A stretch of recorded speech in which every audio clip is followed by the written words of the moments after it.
Amis madridistas, bonsoir. Bienvenue dans le Before, celui de la pré-saison 2022-2023. Avec moi, l'inamovible Saad Aïtrouya. Bonsoir. Bonsoir Taïeb, bonsoir à tous. Alors, on va essayer de faire le point sur le nouveau groupe du Real Madrid et nous allons tout de suite commencer par les nouveaux venus. Et ton avis, Saad, sur Rudiger et Tchouaméni? Rudiger, c'est un joueur qui a fait beaucoup d'efforts pour venir au Real Madrid. Surtout qu'on sait que les joueurs qui sont agents libres, c'est-à-dire des joueurs en fin de contrat, ils ont un gros levier sur les clubs, c'est-à-dire ils essaient de négocier une indemnité de transfert avec leurs agents parce que justement le club il n'a pas payé un club, donc il négocie directement avec les joueurs. Rudiger, il s'est beaucoup adapté aux exigences financières du Real Madrid. Bon, certes, la classique, c'est d'avoir un salaire qui est assez élevé par rapport à la moyenne pour justement essayer de récompenser le joueur d'avoir choisi le Real Madrid. Mais c'est un joueur qui n'a pas hésité à faire de son mieux pour venir au club. Je pense qu'il a confirmé à son arrivée qu'il a commencé des discussions ou bien qu'il a eu un appel téléphonique avec Carlo Ancelotti depuis le mois d'octobre ou novembre pour justement essayer d'avoir sa disponibilité, que depuis, il a été convaincu par le projet bien avant l'épopée européenne du Real Madrid. C'est-à-dire que c'est un joueur qui n'a pas attendu de voir le succès européen du Real lors de la dernière saison pour justement se motiver à venir au club. Donc ça, c'est quelque chose que je respecte énormément. Au-delà de sa qualité défensive, ce qu'on a surtout pu voir lors de la double confrontation, mais également en Première Ligue.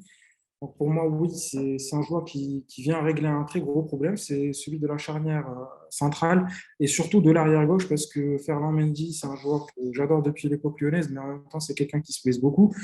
Et du coup, justement, disposer de Rudiger en défense centrale permet de décaler à la bas à gauche et avoir plus de mobilité sur la ligne défensive. Donc on passe au deuxième transfert qui est Aurélien Tchouaméni. C'est un joueur qui n'a pas résisté à la pression, qui n'a pas succombé plutôt à la pression du Paris Saint-Germain, qui, bon, officiellement a déclaré à travers sa presse habituelle qu'elle n'a pas formulé une offre, qu'elle n'a pas formulé une offre, pardon, que le joueur avait que l'offre du Real Madrid, mais n'empêche, on sait tous qu'il y a eu un certain contact avec l'entourage parisien, avec Kylian Mbappé également, mais pour Tchouaméni, sa prochaine étape était claire, venir au Real Madrid, qui représentait pour lui un rêve d'enfant. Donc, au-delà de sa qualité humaine et surtout, c'est un joueur qui est un peu accru sur les statistiques, c'est-à-dire c'est quelqu'un qui cherche l'évolution constante et qui fournit beaucoup d'efforts pour s'améliorer. Donc, pour moi, oui, c'est une nouvelle pièce maîtresse qu'on peut disposer au milieu de terrain. Surtout qu'on a lu pas mal d'articles qui expliquent que Carlo Ancelotti, justement, va essayer de passer à un 4-2-3-1. La dernière fois qu'on a joué avec cette formation, c'était avec José Mourinho. En 2013, on avait la paire Khedira Xabi Alonso. Donc, l'idée principale, c'est justement d'avoir Tchouaméni et un autre milieu de terrain à côté de lui. À première vue, ce sera Casemiro parce que, bon, les deux, ils ont cet aspect défensif, mais il faut dire sans en avoir peur. Techniquement, Tchouaméni, ça peut dépasser un tout petit peu Casemiro, surtout au niveau de la relance. Et je rajouterai que c'est deux gros gabarits qui Ouais. vont renforcer l'équipe, que ce soit au milieu et en défense. Alors, qui dit mercato dit aussi allègement de l'effectif. Alors, quels sont les départs confirmés et les départs souhaités dans le Real Madrid? Pour les départs confirmés, on a eu certains départs qui sont liés plus à un non-renouvellement. Par exemple, Isco. Isco, c'est un joueur qui a fait le pluie et le beau temps au Real Madrid durant une époque, surtout la deuxième année de Zidane, où il était un titulaire indiscutable. Sa finale contre la Juventus, pas mal de matchs de Liga où il a été clutch, la Liga qu'on a gagné en 2017. Donc c'est un joueur qui a beaucoup donné. Pour moi, c'est un joueur qui a poussé Mesut Ozil vers la sortie. Euh, pour moi, c'est un transfert qui m'avait beaucoup touché parce que j'adorais Ozil, mais c'est quelqu'un qui a refusé justement de se battre pour une place de numéro 10 au Real Madrid, ce que Isco a gagné avec son numéro 22. C'est quelqu'un qui a marqué beaucoup de souvenirs, donc j'en profite pour le remercier pour tout ce qu'il a fait au Real Madrid et je lui souhaite bonne chance pour sa prochaine étape qui semble être le FC Séville avec Roulé Lopetegui, qui n'est pas encore confirmé, mais c'est bien parti pour un contrat signé là-bas. On a également Gareth Bale, donc Gareth Bale, c'est un départ qui est assez mitigé entre ceux qui voulaient un départ assez forcé où on essaie de prouver que l'institution est au-dessus du joueur, d'autres qui ont préféré se concentrer sur ses beaux souvenirs. Donc, moi, ce que je garde en tête, c'est pas mal de finales, mais surtout 18 millions d'euros de salaire en moins, ce qui te donne plus de marge de négocier avec d'autres joueurs. On parle aussi de pas mal de départs souhaités. Donc, on a Dani Ceballos, c'est assez mitigé également au sein de la Junta Directiva avant d'être le cas chez les supporters. De un, c'est un joueur qui a prouvé vers la fin de saison qu'on pouvait compter sur lui. En même temps, c'est un joueur qui a besoin de beaucoup de minutes, ce qui risque de ne pas trop être le cas, surtout avec l'arrivée de Tchouaméni et surtout l'état de forme éternel de Modric. Le Real souhaite 5 millions, ce qui me semble très modeste, mais en même temps, son salaire il est assez élevé, ce qui fait que ça bloque beaucoup de clubs de Liga, surtout, de s'aventurer sur ce dossier. Ce qui est le cas pour Mariano depuis 36 000 mercato, on en a marre chaque été, c'est le même discours.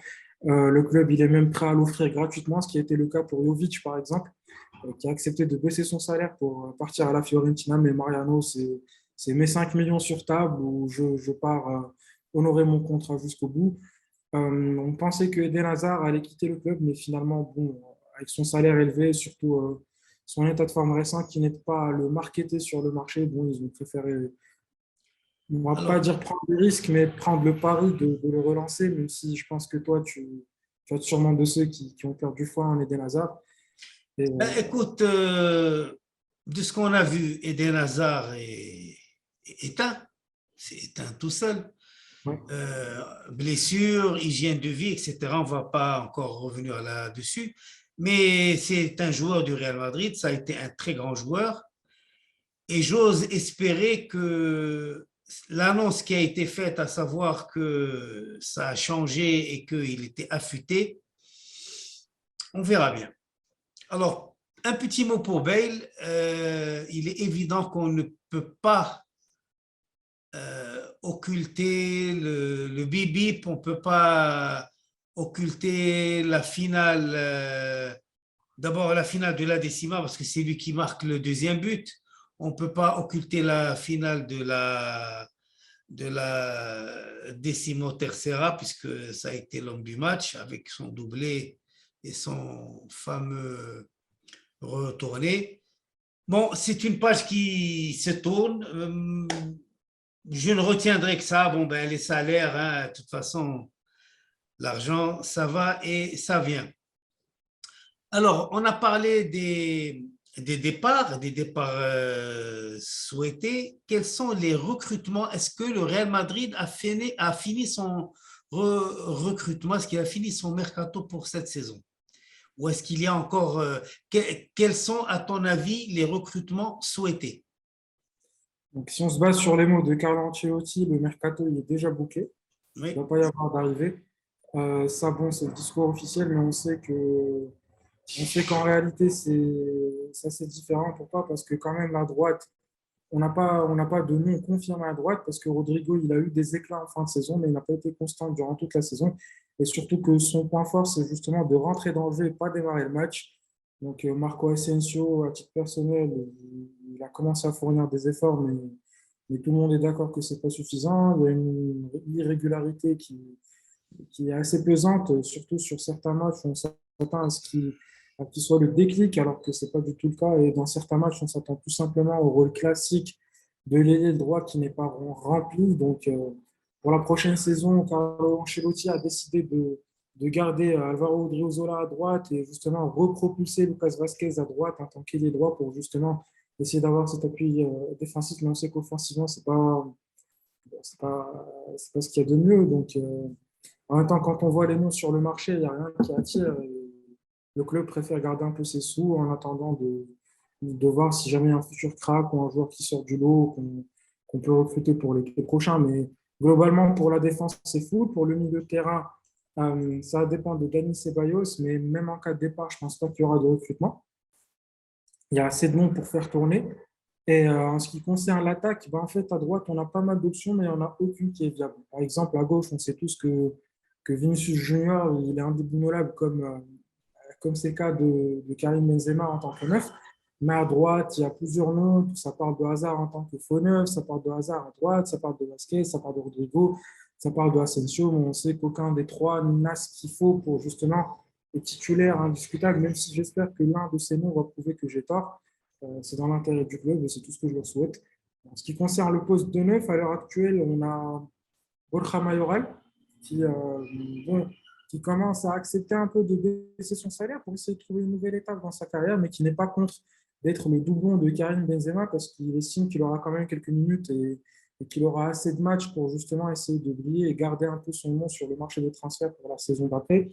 Après, on a en troisième lieu Mariano. Mariano, personne ne comprend ce qu'il est en train de faire dans le club. C'est quelqu'un qui est resté que pour l'argent, ce qui est compréhensible. Donc, on peut pas s'attendre à ce qu'un joueur baisse son salaire de 5 millions à 1 million d'euros alors que dans sa tête, c'est le début de la fin de carrière. Mais quand même, ça plombe un peu les plans du club. Carlo Ancelotti devra faire avec. Et donc, ça dépend surtout des mouvements d'Asensio qui a été en approche avec pas mal de clubs, mais sans ramener d'offres officielles parce que, faut le dire, le Real demande entre 30 et 40 millions, ce qui est une somme assez inaccessible lorsqu'on voit ce que peut proposer Marco Asensio depuis pas mal de saisons. C'est pareil pour Mariano Diaz, c'est pareil pour Borja Mayoral. Donc, c'est un peu le bouchon dans l'attaque. Le club, tout le monde est conscient qu'il faut recruter, mais on sait que dans la configuration actuelle, d'un point de vue salarial, d'un point de vue effectif, bah, c'est tout simplement pas faisable. Je pense qu'il va falloir quand même dégraisser cet effectif. Ce qui est sûr et certain, c'est que personne ne viendra tant qu'il n'y a pas de nouveau départ. Non. Bon, ben d'après Ancelotti, c'est fini, mais je pense qu'il faut quand même dégraisser un peu plus Un peu le petit faut. tout ça. Alors, un petit mot sur la saison passée, puisqu'on va parler des objectifs de la nouvelle saison. On va rappeler un peu la saison passée. Le Real Madrid, il y a un an exactement, personne ne donnait cher pour son avenir. L'effectif était ric-rac, était petit effectif. Et puis le Real Madrid a déroulé en Liga. Et finalement, il a déroulé entre guillemets dans les Ligues des Champions avec les fameuses trois remontadas, sans oublier celle de Séville, parce que c'est avec celle de Séville que la Liga a été obtenue. Donc, finalement, le Real Madrid a fait un doublé historique. Liga champion et décimo quarta. Alors, quels sont il y a bien sûr une finale de coupe, de Supercoupe à venir au mois d'août. Alors, quels sont les objectifs de ce groupe pour la saison prochaine? Alors, en ce qui concerne la version officielle, ce qui a fuité plus ou moins dans les médias, c'est que Carlo a essayé d'expliquer un peu aux joueurs que la saison dernière n'est pas acquise, c'est-à-dire que ce n'est pas quelque chose qu'on peut refaire facilement. En Europe, c'est plus l'ADN du club, il ne faut pas se le cacher, trois remontadas de suite. Il y a l'impact tactique, mais il y a aussi l'esprit du Real Madrid qui a beaucoup joué. En ce qui concerne la Liga, on a eu des hauts et des bas, mais c'est surtout qu'on a beaucoup profité de la mauvaise forme de pas mal d'autres équipes. C'est-à-dire qu'à chaque fois qu'on avait des faux pas incompréhensibles, bah, c'était pareil pour la concurrence. Donc, je pense que la Liga, on est tous d'accord que si jamais il y a un club qui est juste stable, c'est-à-dire sans pour autant être extraordinaire, donc ça sera beaucoup plus compétitif, mais je pense qu'on dispose d'un effectif qui peut nous pousser à aller chercher un back-to-back, ce qu'on n'a pas fait, je pense, depuis très longtemps, hein, un back-to-back en Liga. En tout cas, sur la dernière décennie, ça n'a jamais été le cas, donc je pense qu'il est temps de rétablir les choses un peu dans l'ordre. Je serais assez gourmand de demander une petite Copa del Rey parce que quand même, ça date la dernière fois qu'on l'a eu. Avant, on collait un peu ça au dos de Zidane parce qu'il avait un problème avec la Copa del Rey en tant que joueur, entraîneur, ça passait pas, donc on se cassait pas trop la tête avec. Mais je pense que c'est un titre à avoir un peu dans le mirage parce que il est accessible, il suffit juste de se concentrer un tout petit peu plus. La Liga, pour moi, c'est hyper jouable lorsqu'on voit les effectifs. Je m'attends juste à ce que ça soit un peu plus disputé. C'est-à-dire que ça se gagne dans l'avant-dernière journée ou voire même la dernière journée. En ce qui concerne l'Europe, je pense que la saison dernière, ça a été une leçon pour nous, les fans, et pour tous les supporters du foot. C'est qu'en Ligue des Champions, il ne faut jamais, jamais, jamais dire que le Real est éliminé, comme il ne faut jamais dire que le Real va gagner facilement. Donc, c'est watch and see. On va essayer d'observer le déroulement de la saison en Europe. Et pour moi, si on relance avec la même optique, les coupes locales en tant qu'objectif primaire, la Coupe d'Europe, essayer d'aller le plus loin possible avec ce qu'on dispose comme joueur. Alors, le premier match officiel du Real Madrid dans cette pré-saison, ce sera le 23, dans la nuit du 23 au 24 juillet, et ce sera contre le Barça. Alors, que n'a-t-on pas dit sur le Barça qui a recruté?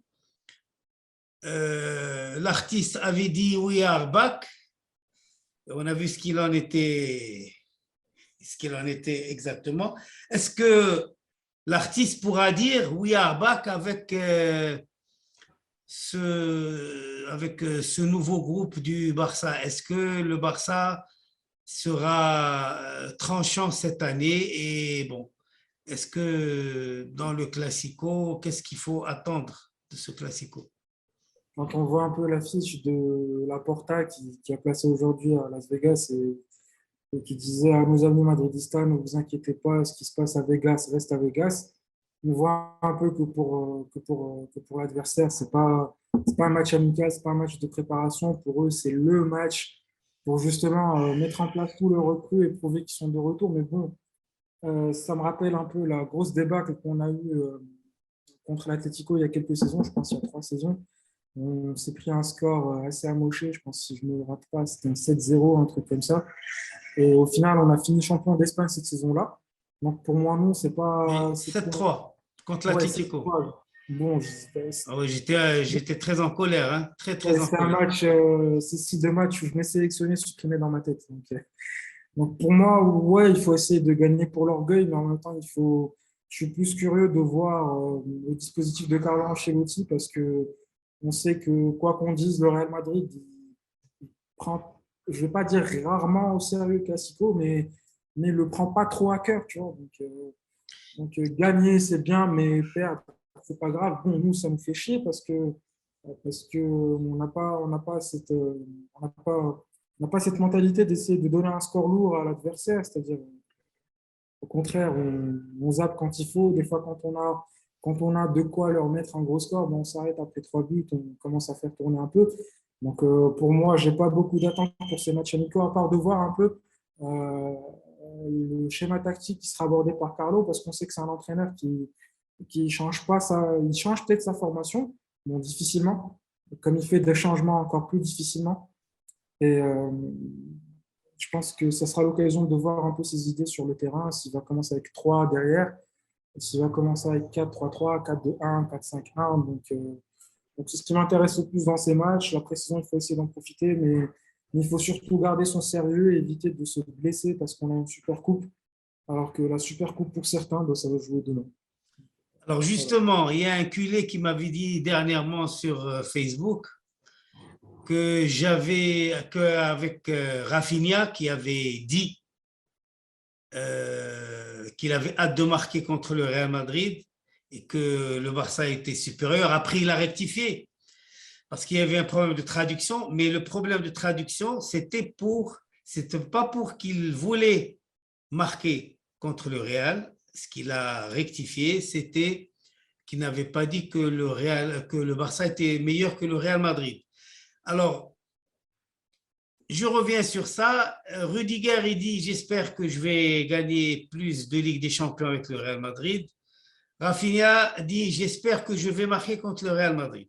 Alors, il est évident que ce Classico n'a pas d'importance pour le Real Madrid, pas plus d'importance que ça pour le Real Madrid dans la mesure où il y a une finale je crois que c'est le 6 août ou le 13 août, je ne sais pas. Bref, donc il est question de reprendre gentiment, que ce soit contre le Barça ou pas, et surtout de ne pas se blesser. On reviendra ultérieurement sur l'effectif des équipes qui vont jouer le titre, qui vont jouer la Liga au Real Madrid la saison prochaine. Donc, En attendant, je vous souhaite une bonne soirée. À la Madrid, Damas. À la Madrid.